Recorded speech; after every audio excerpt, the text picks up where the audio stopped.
Major League Baseball is considering several rule changes, one of which pertains to the draft in an apparent effort to do away with tanking. Without knowing exactly what the proposal is, it's impossible to judge the proposed change, but I have some ideas of my own. First of all, nobody wants to see a team tank. Let's just get that out of the way now. Fans don't like it, players don't like it, managers and coaches don't like it, it's not good for the game. I do understand the strategy, don't get me wrong, but it's bad for competitive balance and it's a product nobody wants to pay to watch. I've proposed, now that we have 10 total playoff teams, that MLB institutes an NBA type of lottery system, which also recently underwent changes. The big change to the NBA lottery is that the bottom 3 teams all have the same chance of winning the first overall pick. In prior years, the top seed had a 25% of winning the lottery, the second seed had a 19.9% and the third seed had a 15.6%. Baseball could do something as simple, which takes away the guarantee that a tanking team gets the number 1 pick overall. They could still possibly get it, but in the scenario outlined above, they could also wind up with the 3rd pick. In baseball, though, there are more teams that don't make the postseason, at 20 versus 14 in the NBA. Of those 20 teams, only 6 of them had a record of .500 or better, with 9 between .400 and .499, 4 between .300 and .399, and 1 team below .300. Come on, Orioles! I would propose a lottery system that would hopefully incentivize teams to win some games, rather than throwing away years of good, or at least halfway decent, baseball. This system would generate a draft order for the top 10 picks in the draft. The idea of the draft should still be to help the teams with lesser talent, so I wouldn't want to give a big boost to any team who finished at .500 or better. That said, to make it interesting, I'd have one lottery for teams that finished .500 or better, giving them all an equal chance to win this free lottery.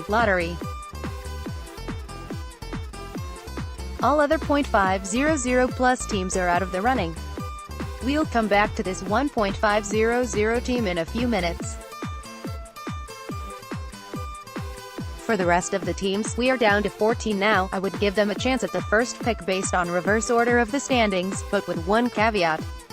Any team that finishes below 50 wins is ineligible for the lottery. They would get the first pick outside the lottery, which would be 11th overall. This may sound harsh, especially to Orioles fans, but it should really not be much of an issue. Since 1962, only 2 teams have finished with less than 50 wins, the 2003 Tigers and the 2018 Orioles, meaning teams have to try really hard to lose that often, and why reward that? Using 2018 records, though, this caveat would have come into play.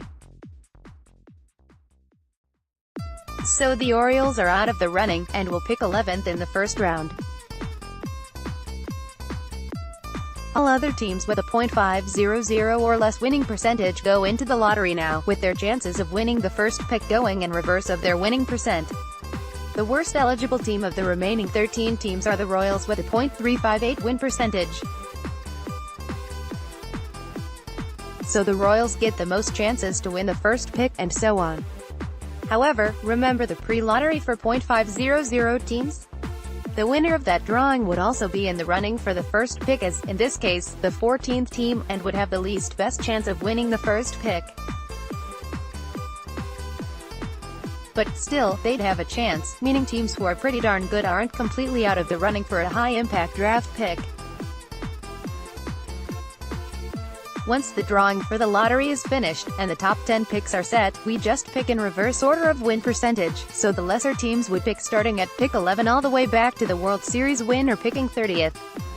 Again, in this case, pick 11 would be Baltimore, as they would have the worst record outside the lottery teams, and they are being dinged for having the 15th worst winning percent since 1900. It's not as complicated as it sounds, really, I swear, and it could even make for a bit of exciting television.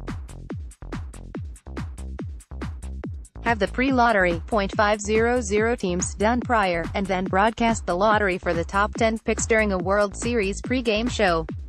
They could even do it live from the field, if they wanted.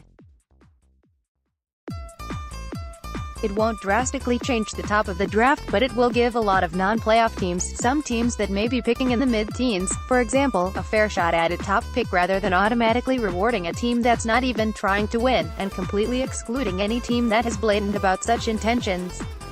This change, along with implementing a salary floor, which is a topic for another day, would go a long way to keeping teams competitive year in and year out, while hopefully spreading some talented prospects around the league a bit more evenly. Bob Ellis is a lifelong Royals fan. He has written in the past for Kings of Kaufman and Statliners. Follow him on Twitter at @BobellisKC.